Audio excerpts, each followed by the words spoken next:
पूछना जितना सुन सको। जयेश भाई की अर्जी लगी है, आप आ जाइए।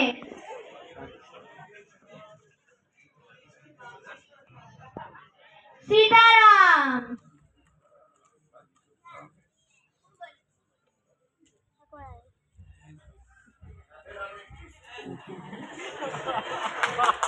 राधे राधे गुरुजी।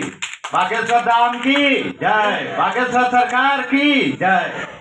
कहाँ से आए हो आप भाई? मैं 42 लेवा पाटीदार समाज से आया हूँ।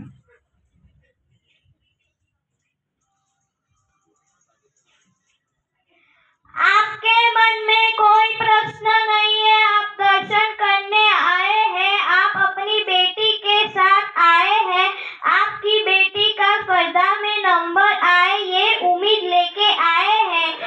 जाओ, आपकी बेटी का नंबर लगेगा।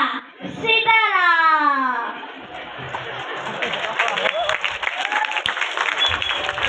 अगर आप चाहते हैं कि हम कभी दुखी ना हो, अगर आप चाहते हैं हम कभी निराश ना हो, अगर आप चाहते हैं हम सदैव मुस्कुराते रहे, अगर आप चाहते हैं हम जीवन में कभी मोक्ष प्राप्त करें, अगर आप चाहते हैं हम जीवन में आनंद रहे, अगर आप चाहते हैं हमारे जीवन में सुख रहे, तो किसी गुरु के चरणों में जाकर बैठ जाओ।